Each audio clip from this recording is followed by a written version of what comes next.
तो बच्चों ध्यान दीजिएगा, फ्रांसीसी क्रांति के राजनीतिक कारण, इसका राजनीतिक कारण क्या था? तो देखिए, जैसा कि मैंने आप सभी को बताया था कि फ्रांसीसी क्रांति क्यों हुआ, किस वजह से हुआ, किस वजह से हुआ, तो कोई विद्यार्थी बता सकता है? हाँ सही बात है, थोड़ा सा लाउडली बोलिएगा ताकि जो ऑनलाइन देख रहे हैं उनको भी पता चले कि विद्यार्थी को याद है। टैक्स में बढ़ोतरी हो गया था, समझ गए ना? जो वहाँ का शासक कौन था 1789 के फ्रांसीसी क्रांति के समय? लुईस लवा जो शासक था, उसने क्या किया, फिजूल खर्ची करके अपना राजमहल तो ऊंचा कर लिया और जितना भी मदद किया था, किसका मदद किया था जी? कौन से देश का? अमेरिका से स्वतंत्रता संग्राम में अमेरिका की मदद किया था।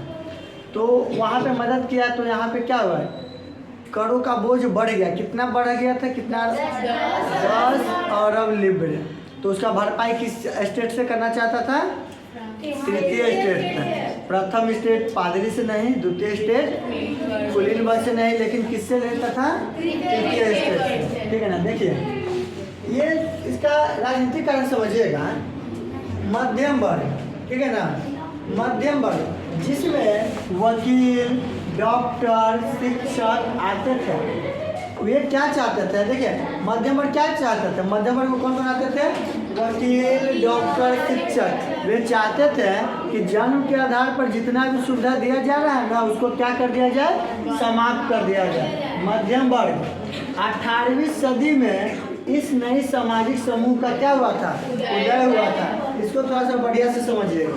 देखिए, मैं आप सभी को बताया था कि मध्यम वर्ग कैसे आया था। चलिए देखिए, ध्यान दीजिएगा, मध्यम वर्ग कैसे आया था, ध्यान देना। तो समाज कितने वर्गों में बटा हुआ था? 3 कितने वर्गों में? 3 वर्गों को क्या करते थे? स्टेट। क्या करते थे?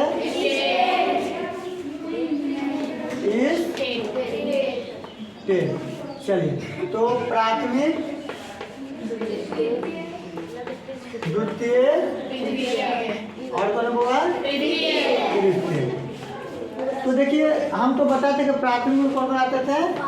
चर्च के लोग, चर्च यानी कि पादरी, चर्च के लोग। और द्वितीय में कौन आते थे बाबा? कुलीन। कुलीन बोले तो अभिजात यानी कि राजा, राजे ना। और तृतीय में कौन आते थे? तृतीय में 3 कैटेगरी के लोग आते थे, समझिए ना। एक बड़े किसान होते थे, वकील, मध्यम वर्ग, समझिए ना। देखिए, मध्यम वर्ग का उदय कैसे हुआ? अभी मध्यम वर्ग का उदय नहीं हुआ, तो इसमें मान के चलिए कि मजदूर, किसान, वकील, डॉक्टर और शिक्षक। डॉक्टर अब हुआ शिक्षक। तो देखिए, ये सब जितने भी है बाबू, सब तृतीय वर्ग के श्रेणी में, तृतीय स्टेट के श्रेणी में। तो ये इसी वर्ग से एक नया वर्ग का उदय हुआ जिसका नाम पड़ा मध्यम वर्ग। इस वर्ग के लोग में जो पढ़े लिखे लोग आते थे, जो ज्ञानी लोग थे, जो इन लोग से अच्छा थे, जैसे कि वकील पढ़े लिखे के श्रेणी में आते हैं, डॉक्टर और शिक्षक। तो इन्होंने अपना एक नया वर्ग का मांग किया। बोला क्या कि हम तृतीय वर्ग में नहीं रहेंगे, हमको एक नया वर्ग चाहिए। तो देखिए, तृतीय वर्ग और द्वितीय वर्ग के बीच में एक वर्ग का उदय हुआ। कौन सी शताब्दी में? 18वीं शताब्दी में। उस वर्ग का नाम क्या पड़ा हुआ? मध्यम वर्ग। मध्यम वर्ग। और मध्यम वर्ग में कौन कौन आने लगे बाबा? वकील, शिक्षक, जज, डॉक्टर, ये सब किस वर्ग में आते थे? मध्यम वर्ग में। तो अब आप लोग समझ गए ना कि मध्यम वर्ग का उदय कैसे हुआ। मध्यम वर्ग का उदय तृतीय वर्ग से हुआ था, जिसको द्वितीय वर्ग और तृतीय वर्ग के बीच में रखा गया। इसमें पढ़े लिखे लोग आते थे। कौन कैसे लोग आते थे? पढ़े लिखे लोग आते थे। वकील आते थे, डॉक्टर आते थे, शिक्षक आते थे, जज आते थे। ठीक है, कोई दिक्कत? अब देखिएगा, एक बार आप समझिएगा। तो इनका कहनाम था, जब मध्यम वर्ग की संख्या ज़्यादा हुआ तो ये लोग तो पढ़े लिखे थे, तो इनका कहनाम था कि जो जन्म के अधिकार पर सुविधा ये दोनों को मिलता है ना, वो सुविधा को क्या किया जाए? समाप्त किया जाए। हालांकि ऐसा हुआ भी। आप जैसे ही क्लास 10th में जाइएगा, मैं बताऊंगा। एक नेपोलियन आता है, वहाँ का नायक, हीरो। उन्होंने 1804 में सिविल कोड लागू करता है, और सिविल कोड में जन्म के आधार पर मिलने वाले जितना भी सुविधा रहता है सबको क्या कर देता है? समाप्त कर देता है। जैसे हम आगे पढ़ेंगे 10th में।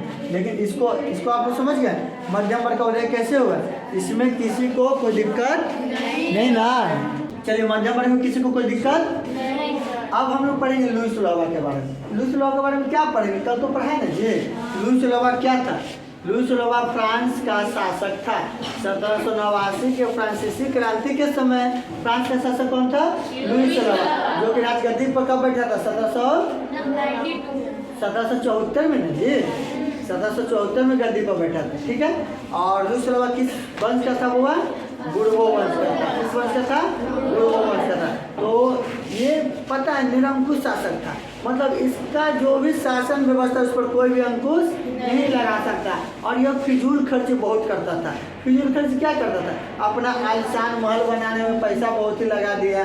फिर क्या हुआ था, जब अमेरिकी स्वतंत्रता संग्राम चल रहा था 1776 से 1783 तक, उसमें अमेरिका की मदद किया था धन से और सामग्री से, समझिए ना।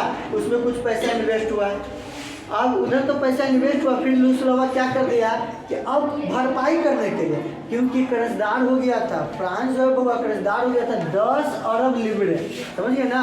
उससे पहले क्रांति से पहले 2 अरब लिब्रे का कर्जदार था, क्रांति होते होते 10 अरब लिब्रे का कर्जदार हो गया। अब कर्जा की भरपाई करने के लिए क्या किया कि तृतीय स्टेट के लोगों से टैक्स वसूलने का काम किया। उस समय जनसंख्या में पता बढ़ोतरी हुआ। जनसंख्या लगभग लगता है कि 23 मिलियन था। 23 मिलियन से कितना हो गया था? 28 मिलियन, समझिए ना। जनसंख्या में जब भी बढ़ोतरी होता है बेरोजगारी आएगी, बेरोजगारी से भुखमरी आया, अनाज जो है ना, जमीन भी है जो बंजर होने लगा, और अनाज कम अनाजों का पैदावार बहुत ही कम होने लगा।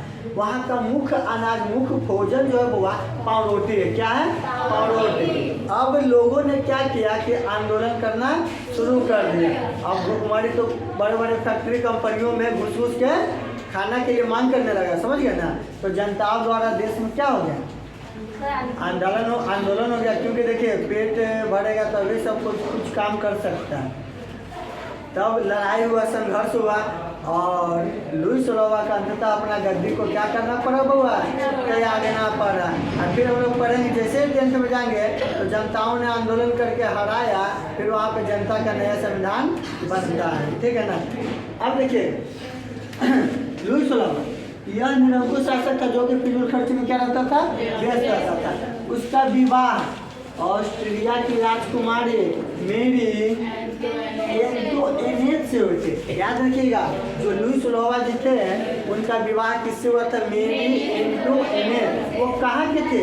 ऑस्ट्रेलिया की राजकुमारी थे। और यह कहाँ का था? फ्रांस का राजकुमार था। तो यही नहीं होगा जी, राजा से शादी करेगा तब तो उसका रुतबा रहेगा, बरकरार रहेगा।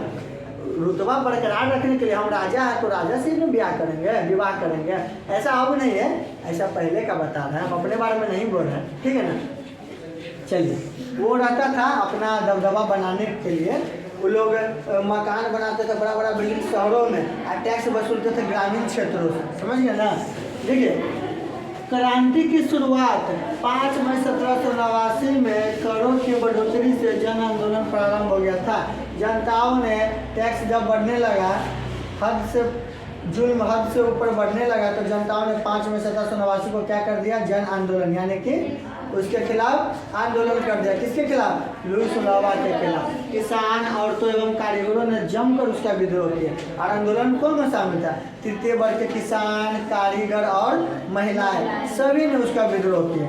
देखिए, राज परिवार के घरों की मतलब लोगों की संख्या कम रहता है, और जो गरीब रहता है ना, वो मध्यम वर्ग, वो लोग बहुत ज़्यादा अधिक संख्या रहता है। आज जिस दिन अंदर के ज्वाला जब फूटेगा ना, तो पूरा आग लगा देगा, बात समझिए ना। जो भी छुएगा भस्म हो जाएगा। और वैसा ही हुआ कब? 5 मई 1789 के फ्रांसीसी क्रांति में, ठीक है। नोट में क्या दिखेगा? चूंकि करों के आर्थिक बोझ के कारण फ्रांस की आर्थिक स्थिति दयनीय हो गए थे। अब इतने में कर चढ़ गया था कि आर्थिक स्थिति क्या हो गया था? डगमगा गया था, ठीक है बच्चों। तो आज के क्लास में इतना ही रहने देता है, फिर नेक्स्ट क्लास में आपको आगे की कहानी बताएंगे, ठीक है बच्चों।